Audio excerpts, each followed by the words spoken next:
20 മണ്ഡലങ്ങളും പിടിക്കാൻ 3 മുന്നണികളും സജീവമായി രംഗത്തുണ്ട്. ഇടതുപക്ഷ ജനാധിപത്യ മുന്നണി സ്ഥാനാർത്ഥികളുടെ പ്രചരണം 3ാം ഘട്ടത്തിലെത്തി നിൽക്കുമ്പോൾ കോൺഗ്രസിനുള്ളിലെ പ്രശ്നം വയനാട് സീറ്റിനെ ചുറ്റിപ്പറ്റിയാണ്. കോൺഗ്രസ് അധ്യക്ഷൻ തന്നെ മത്സരിക്കുമെന്ന് പറഞ്ഞ സീറ്റ് സംബന്ധിച്ചുള്ള അനിശ്ചിതത്വം ഇനിയും മാറണമെങ്കിൽ ഒരു ദിവസം കൂടി കാത്തിരിക്കാനാണ് AICC പറയുന്നത്. പത്തനംതിട്ട കെ സുരേന്ദ്രന് നൽകിയതുകൊണ്ട് മാത്രം ബിജെപിക്കുള്ളിലെ നിലവിലെ പ്രശ്നങ്ങൾ തീരുന്നില്ല. PS ശ്രീധരൻപിള്ളയെ ഒഴിവാക്കിയതിന്റെ എതിർപ്പുകൾ, ജാതി സമവാക്യമുയർത്തുന്ന സമ്മർദ്ദങ്ങൾ ഇവയെല്ലാത്തിനും ബിജെപി ഇനിയും പരിഹാരം കാണണം. തെരഞ്ഞെടുപ്പ് പ്രത്യേക പരിപാടി കാണാം. തെരഞ്ഞെടുപ്പ് കാഴ്ച. 5 सालों में हिंदुस्तान की जनता को बहुत मुश्किलें सहनी पड़ी, खासतौर से जो हमारे गरीब लोग हैं उनको काफी मुश्किलें सहनी पड़ी थी. तो अब हम कांग्रेस पार्टी ने निर्णय लिया है कि हम हिंदुस्तान के गरीब लोगों को न्याय देने जा रहे हैं. न्याय जो हमारा मिनिमम इनकम गारंटी का स्कीम है, न्यूनतम आय योजना उसका नाम है. तो कांग्रेस पार्टी गारंटी करती है कि हिंदुस्तान के 20% सबसे गरीब परिवारों को, शौक मत होना, अभी धमाका बढ़ने जा रहा है, 20% सबसे गरीब परिवारों को हर साल 72,000 रुपए देने जा रही है.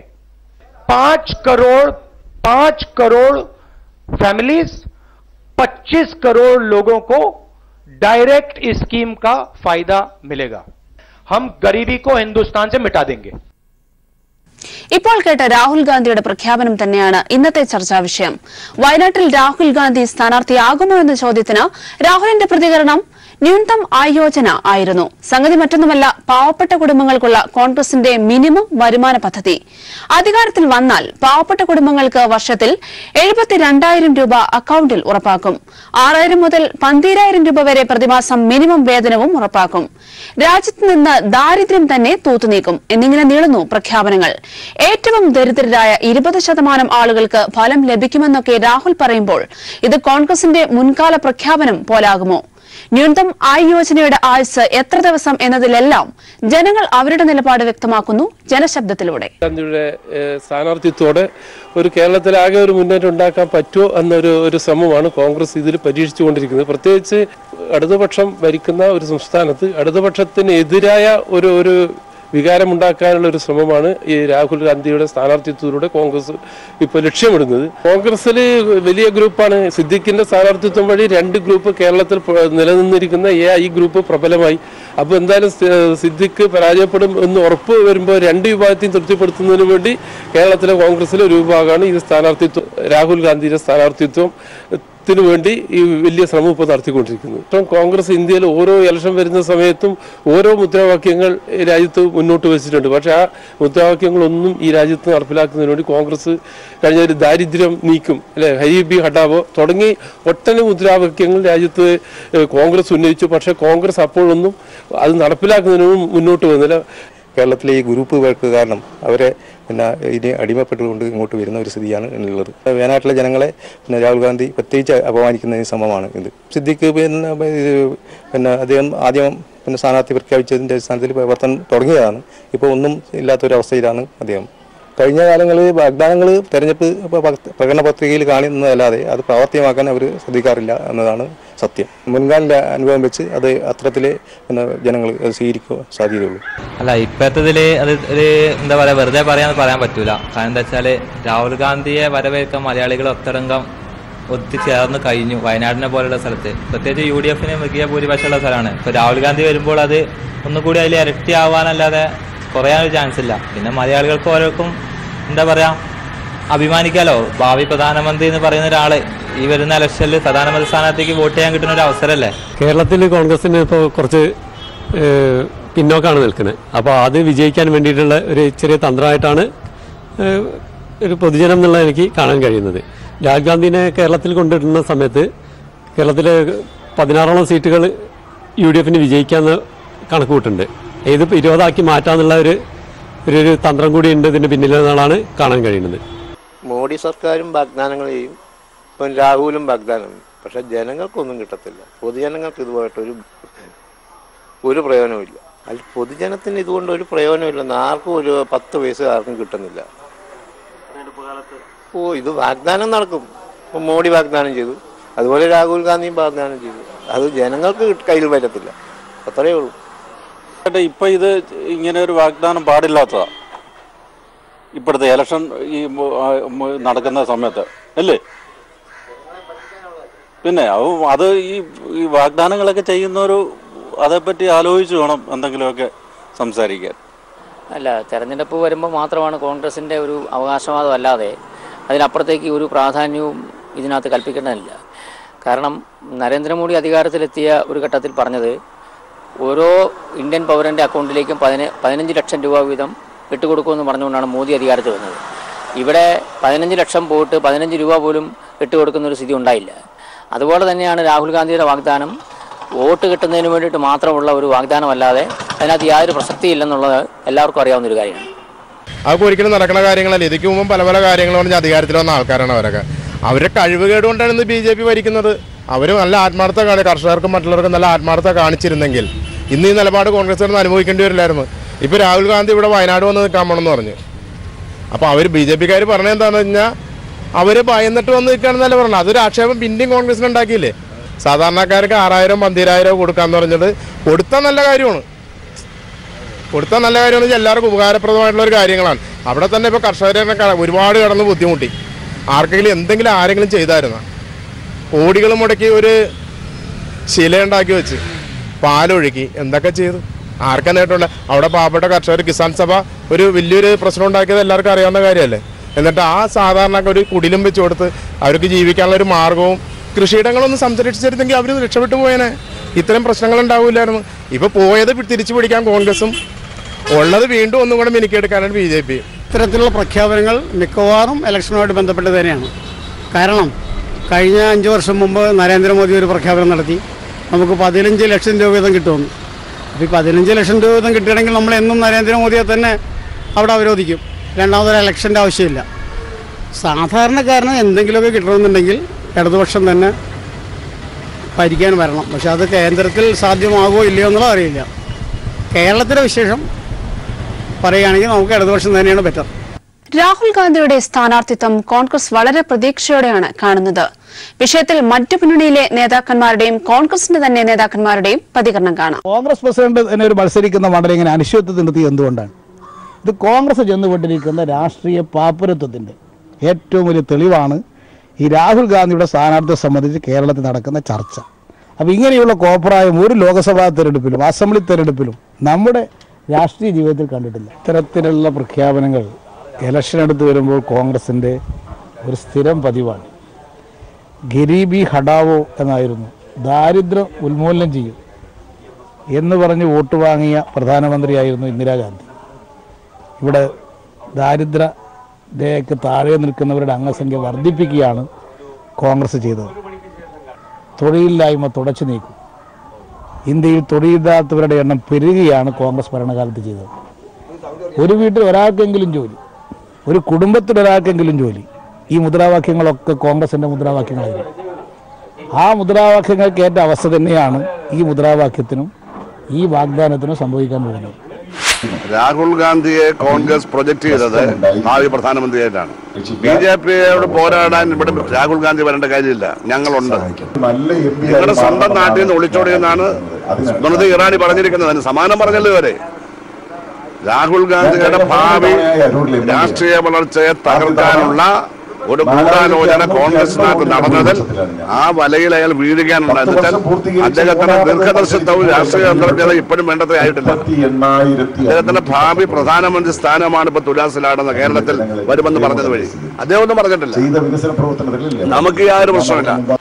രാജ്യത്തെ പാവങ്ങൾക്ക് കോൺഗ്രസ് അല്ല ഏത് പാർട്ടി എന്ത് കൊടുക്കാന്ന് വാഗ്ദാനം ചെയ്താലും ഞങ്ങൾക്ക് സന്തോഷമേ ഉള്ളൂ.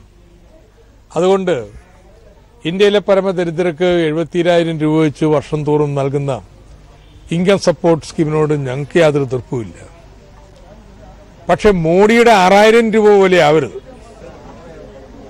ഈ പദ്ധതി നടപ്പാക്കാനായിട്ട് രാഹുൽ ഗാന്ധി പറയുന്ന 5 കോടി ആളുകൾക്ക് നൽകണമെങ്കിൽ 3.5 ലക്ഷം കോടി രൂപ ചെലവ് വരും.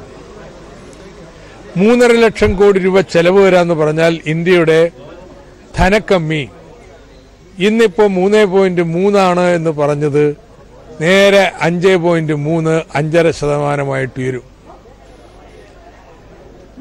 നമ്മുടെ 2008 സാമ്പത്തിക പ്രതിസന്ധി കാലത്ത് പോലും ഇത്തരത്തിലൊരു കമ്മി ഉയർച്ചയുണ്ടായിട്ടില്ല. പിന്നെ എങ്ങനെ നടപ്പാക്കാം? രാഹുൽജി കേരളത്തിൽ നിന്ന് മത്സരിക്കണമെന്ന് ശക്തമായിട്ട് സംസ്ഥാന നേതൃത്വം ഒന്നടങ്കം ആവശ്യപ്പെട്ടിട്ടുണ്ട്. ആ ആവശ്യം അംഗീകരിക്കണമെന്നുള്ളതാണ് ഞങ്ങൾ ആഗ്രഹിക്കുന്നത്. അദ്ദേഹത്തിൻ്റെ പരിഗണനയിലാണ്. ഇന്ന് തീരുമാനമുണ്ടാകും എന്നുള്ള പ്രതീക്ഷയിലിരിക്കുകയാണ്.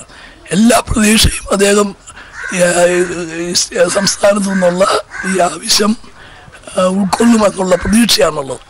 ആ സ്ഥാനത്തേക്ക് ഉയർന്നു വന്നിരുന്ന സ്ഥാനാർത്ഥിയായിട്ട് ഉയർന്നു വന്നിരുന്ന പേര് ടി സിദ്ദിഖിൻ്റെയാണ്. അദ്ദേഹം തന്നെ അത് സ്വാഗതം ചെയ്യുകയും അവിടെ ഇലക്ഷൻ കമ്മിറ്റി രൂപീകരിക്കാൻ കൂടിയ യോഗം രാഹുൽജിയെ സ്വാഗതം ചെയ്തുകൊണ്ട് അവിടെ പ്രകടനം നടത്തി പിരിയുകയുമാണ് ചെയ്തിട്ടുള്ളത്. നിശ്ചയമായിട്ടും രാഹുൽജി അനുകൂലമായി പരിഗണിക്കുമെന്ന് പൂർണ്ണ വിശ്വാസമാണ്. തെരഞ്ഞെടുപ്പിന് ഇനി 28 ദിവസം. സ്ഥാനാർത്ഥികൾ എല്ലാവരും അങ്ങേയറ്റം പ്രതീക്ഷയിലാണ്. കാണാം സ്ഥാനാർത്ഥികളുടെ ആത്മവിശ്വാസം അവരുടെ തന്നെ വാക്കുകളിൽ. പ്രാധാന്യത്തെ പൂർണ്ണമായി ഉൾക്കൊണ്ടിട്ടുണ്ട്. ഈ തെരഞ്ഞെടുപ്പ് അവസാനത്തെ തെരഞ്ഞെടുപ്പാക്കാൻ ചില ആളുകൾ ശ്രമിക്കുകയും ഇനി മറ്റൊരു ശബ്ദവും ഉയരേണ്ടതില്ല എന്ന് അവർ നിലപാടെടുക്കുകയും ചെയ്യുമ്പോൾ എല്ലാം ഞങ്ങളാണ്, എല്ലാം ഞങ്ങൾ തീരുമാനിച്ചോളാം, നിങ്ങൾക്കാർക്കും ഒരു കാര്യവുമില്ല എന്നുള്ള നിലയിലേക്ക് രാജ്യത്തിൻ്റെ ബഹുസ്വരത തന്നെ അവസാനിപ്പിക്കാനുള്ള ശ്രമം ചില ആളുകളുടെ ഭാഗത്തു നിന്നുണ്ടാകുമ്പോൾ ഞങ്ങളാണ് രാഷ്ട്രം എന്ന്, ഞങ്ങൾ ധീരദേശാഭിമാനികളാണ് എന്ന്, ഞങ്ങൾക്ക് അഭിപ്രായമുണ്ട് എന്ന്, ഞങ്ങൾക്ക് നിലപാടുകളുണ്ട് എന്ന് അങ്ങനെ തീർത്തു പറയാൻ കുട്ടികൾ ഉൾപ്പെടെയുള്ള ആബാലവൃദ്ധം ജനങ്ങളും അങ്ങനെ തയ്യാറാകുന്നതാണ് നിങ്ങൾ കാണുന്നത്. ഈ മാരത്തോൺ ഓട്ടത്തിൽ ഞങ്ങൾ മുമ്പോട്ട് പോവുകയാണ്. പുറയിൽ നിന്ന് അവർക്ക് ഗോഗ വിളിക്കാം, പരിഹസിക്കാം, ഞങ്ങളെ തെറി വിളിക്കാം, അപവാദ പ്രചരണം നടത്താം, ഇനി വേണമെങ്കിൽ കല്ലെടുത്തെറിയുകയും ചെയ്യാം. പക്ഷെ ഞങ്ങൾ മുന്നോട്ട് പോവുകയാണ്. എല്ലാ വികസന പ്രവർത്തനങ്ങളും ജനങ്ങൾക്ക് വേണ്ടിയാണ്. എല്ലാ അധികാരങ്ങളും ജനങ്ങളിൽ നിന്നാണ് ഉത്ഭവിക്കുന്നത് എന്നുള്ളത് കൊണ്ട് എല്ലാ അധികാരങ്ങളുടെ ഗുണഭോക്താക്കൾ ഏറ്റവും താഴെത്തട്ടിലുള്ള ജനത തന്നെയായിരിക്കും. കേരളത്തിലെ LDF ഗവൺമെന്റ് ഏറ്റെടുത്തിട്ടുള്ള ഒട്ടനവധി ജനക്ഷേമകരങ്ങളായിട്ടുള്ള നടപടികളുണ്ട്. ആ നടപടികൾ മുന്നോട്ട് കൊണ്ടുപോകാൻ നിശ്ചയമായും അനുഭവസ്ഥരായിട്ടുള്ള ജനതയാണ്. അവർ താരതമ്യം ചെയ്യുകയാണ് ഇന്ത്യയിലെ മറ്റു സംസ്ഥാനങ്ങളിൽ എങ്ങനെയാണ്, ഇവിടെ എങ്ങനെയാണെന്നുള്ളത്. മലയാളികളുടെ മാതൃഭൂമിയായ കേരളം എല്ലാം കൊണ്ട് നന്മ നിറഞ്ഞ നാടാണ്. അഭിമാനിക്കാൻ കഴിയുന്ന നേട്ടങ്ങളാണ് പിണറായി വിജയൻ്റെ നേതൃത്വത്തിലുള്ള സർക്കാർ, ഈ LDF ഗവൺമെൻറ് കേരളത്തിലെ ജനങ്ങൾക്ക് സമ്മാനിച്ചിട്ടുള്ളത്. ജനത, ഈ നാട്ടിലെ ജനത ഒരു മനസ്സോടുകൂടി ഒറ്റക്കെട്ടായി നിൽക്കുന്നതാണ് ഈ തെരഞ്ഞെടുപ്പിൻ്റെ ഫലം നിങ്ങളെയെല്ലാം ബോധ്യപ്പെടുത്താൻ പോകുന്നത്. അപാരവൃദ്ധം ജനങ്ങൾ സ്വീകരിക്കാൻ, കൊച്ചുകുട്ടികൾ മുതൽ മുതുമുത്തച്ഛന്മാർ വരെ സ്വീകരിക്കാൻ ആവേശപൂർവ്വം ഓടിക്കൂടുന്ന കാഴ്ചയാണ് കാണാൻ കഴിയുന്നത്. വികാരനിർഭരമായ സ്വീകരണമാണ് എല്ലാവർക്കും ലഭിച്ചുകൊണ്ടിരിക്കുന്നത്. കോൺഗ്രസ് എപ്പോഴും അങ്ങനെയാണ്, ഇപ്പോഴൊന്നുമല്ല. ഞാൻ 2011 മത്സരിച്ചപ്പോൾ ഞാൻ ഉടുക്കുന്ന എൻ്റെ വസ്ത്രം, അതുപോലെ ഞാൻ നടക്കുന്ന രീതി, ഇതൊക്കെ പറഞ്ഞത് അത് ദേശീയ രാഷ്ട്രീയമില്ല, മതേതരത്വവും ഇല്ല, വർഗീയതയില്ല, ഒന്നുമില്ല. എൻ്റെ മുണ്ട ഉടുപ്പ്, എൻ്റെ ഷർട്ട്, എൻ്റെ പോസ്റ്റർ, അത് ഇതൊക്കെ പറഞ്ഞിരിക്കുന്നു. ഒന്നും പറയില്ല പാവങ്ങൾ. അത് ജനങ്ങളോടൊപ്പം ഞാൻ എപ്പോഴും ഉണ്ട്. ജനങ്ങൾ നല്ല പ്രതികരണമാണുള്ളത്, നല്ല ഭൂരിപക്ഷത്തിലുണ്ട്. എല്ലാ തെരഞ്ഞെടുപ്പിന്റെയും നിറം മങ്ങാത്ത കാഴ്ചകളാണ് ചുവരെഴുത്തും കൌതുക കാഴ്ചകളുമെല്ലാം. അത് പ്രവർത്തകരുടെ ആവശ്യം കൂടിയാണ് പ്രകടമാകുന്നത്. കാണാം അത്തരം ചില കാഴ്ചകൾ. വടകര LDF സ്ഥാനാർത്ഥി P ജയരാജന് അഭിവാദ്യമർപ്പിച്ച് നവവരന്റെ വീഡിയോ. കല്യാണം കഴിഞ്ഞ് വധുവുമായി വീട്ടിലേക്ക് പോകുന്ന വരൻ മുദ്രാവാക്യം വിളിക്കുന്ന വീഡിയോ ആണ് വൈറലാവുന്നത്. വിവാഹം കഴിഞ്ഞ് വീട്ടിലേക്ക് പോകുന്ന വഴി, ആവേശം ഒട്ടും ചോരാത്ത മുദ്രാവാക്യം. വടകര ലോക്സഭാ മണ്ഡലം LDF സ്ഥാനാർത്ഥി P ജയരാജന് അഭിവാദ്യമർപ്പിക്കുകയാണ് നവവരൻ.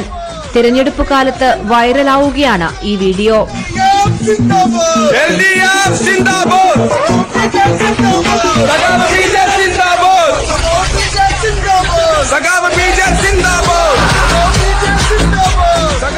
വധുമൊത്ത് കാൽനടയായിട്ടാണ് വരൻ വീട്ടിലേക്ക് വരുന്നത്. കൂട്ടത്തിൽ സുഹൃത്തുക്കളും. പിന്നീടാണ് ട്വിസ്റ്റ്. പൊടുന്നനെ വധുവിനെ പോലും അമ്പരപ്പിച്ച് വരന്റെ മുദ്രാവാക്യം വിളി.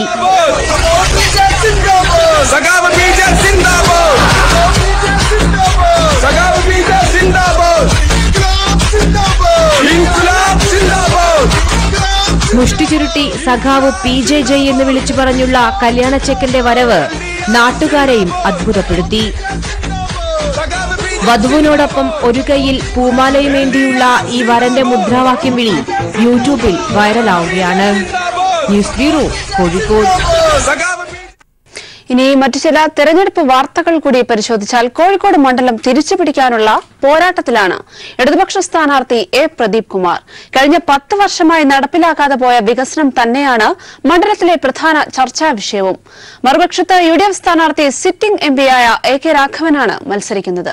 കർമ്മധീരനായ പോരാളി സഖാവ് എ പ്രദീപ് കുമാറിന് നിങ്ങളെ നേരിൽ കണ്ട് വോട്ടഭ്യർത്ഥിക്കുന്നതിനുവേണ്ടി കടന്നുപോവുകയാണ്.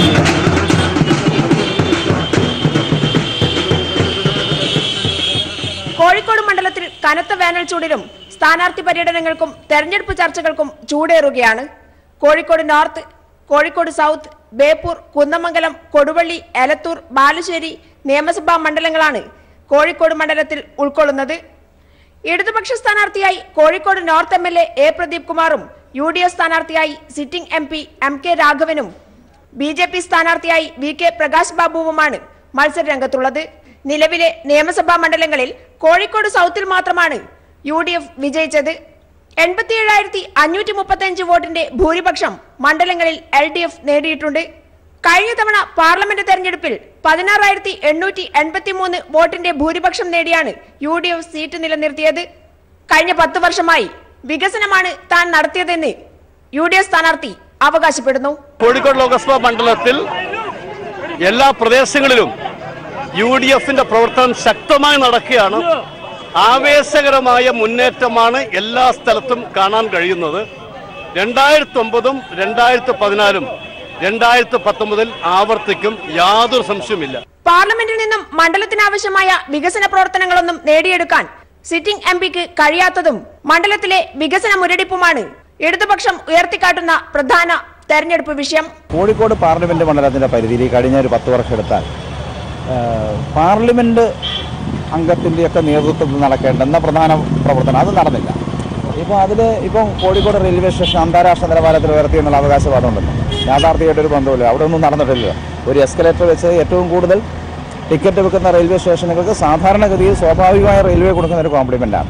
അതുപോലുള്ള കാര്യങ്ങളല്ലാതെ കഴിഞ്ഞ ഇലക്ഷൻ കാലത്ത് പറഞ്ഞതുപോലും പൊക്കിനാലൂരിലെ വലിയ വ്യവസായ പാർട്ടി നമ്മുടെ ചാലിയം നിർദ്ദേശ് 600 കോടി പദ്ധതി പണം പാസ്സായി എന്നവരെ പറഞ്ഞതാണ്.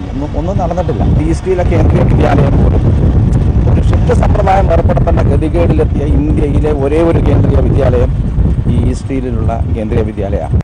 നിയമസഭാ സീറ്റുകളിൽ ലഭിച്ച ഭൂരിപക്ഷവും വികസനവും ചർച്ചയാവുകയും നോർത്ത് മണ്ഡലം MLA എന്ന നിലയിൽ പ്രദീപ് കുമാറിന്റെ വിദ്യാഭ്യാസ രംഗത്തെ നേട്ടങ്ങളും ആരോഗ്യരംഗത്തെ നേട്ടങ്ങളും LDFന്റെ ഇത്തവണത്തെ പ്രതീക്ഷയും വർദ്ധിപ്പിക്കുകയാണ്.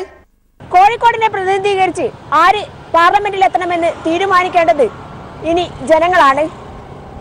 സാധാരണക്കാരന്റെ വിദ്യാഭ്യാസ സ്വപ്നങ്ങളെ അന്താരാഷ്ട്ര നിലവാരത്തിൽ ഉയർത്തിയ എ പ്രദീപ് കുമാർ MLA പാർലമെന്റിൽ എത്തണമോ അതോ കഴിഞ്ഞ 10 വർഷം വികസന പ്രവർത്തനങ്ങൾ നടത്തി എന്ന് അവകാശപ്പെടുന്ന MK രാഘവൻ പാർലമെന്റിൽ എത്തണമോ എന്ന് തീരുമാനിക്കേണ്ടത് ജനങ്ങൾ തന്നെയാണ്. കോഴിക്കോട് നിന്നും ക്യാമറാമാൻ RK ഫിറോഷിനൊപ്പം PV ജോഷില.